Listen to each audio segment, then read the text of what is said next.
Le tribunal correctionnel de Senlis a rendu son verdict ce mercredi 6 décembre 2023, condamnant 2 individus pour le cambriolage de la chambre d'hôtel de la célèbre influenceuse Nabila Benatia, survenu lors de son mariage à Chantilly le 7 juillet 2021.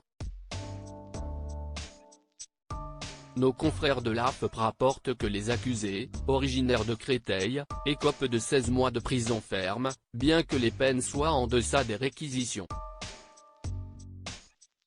Un mandat de dépôt a été délivré pour l'un d'entre eux, tandis que le second est en fuite. Le cambriolage nocturne qui a ébranlé le mariage de Nabila le 7 juillet 2021, lors de son mariage à Chantilly avec Thomas Vergara, l'influenceuse de renommée Nabila Benatia a été confrontée à un cambriolage aussi inattendu qu'inquiétant. Aux alentours de 3 h du matin, alors que les festivités battaient leur plein dans les grandes écuries de Chantilly, un individu a pénétré dans la chambre d'hôtel des mariés, située à 1 km du lieu de la cérémonie. L'accès a été facilité par une fenêtre restée ouverte, que le cambrioleur a escaladée. À peine 30 minutes plus tôt, la mariée avait déposé des cadeaux de mariage précieux dans cette chambre, comprenant notamment des bijoux et des sacs d'une valeur estimée à 150 000 €. Condamnation et fuite de l'un des accusés ce mercredi 6 décembre 2023, le tribunal correctionnel de Senlis, Oise, a rendu son verdict dans cette affaire.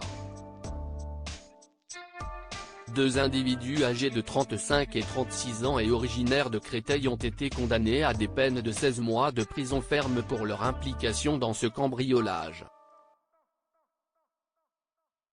L'un des accusés, déjà incarcéré depuis 1 mois pour une autre affaire et au casier judiciaire comportant 27 mentions, a été immédiatement placé en détention suite à un mandat de dépôt. L'autre accusé est actuellement en fuite, ayant été repéré en Belgique, en Allemagne et en Algérie, selon les informations fournies au tribunal.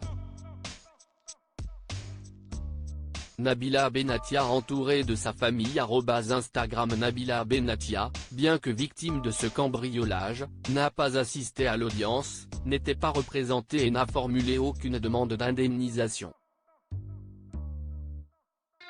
Le procureur a souligné que l'accusé en fuite avait été repéré en possession de la veste Dior et de la carte bancaire de Thomas Vergara, mari de Nabila. Des images de vidéosurveillance ont également été utilisées pour identifier le prévenu présent, bien que celui-ci niait être l'homme vu sur le toit de l'hôtel. Des éléments troublants ont cependant été découverts sur son téléphone, notamment des photos de biens volés et des recherches sur leur valeur.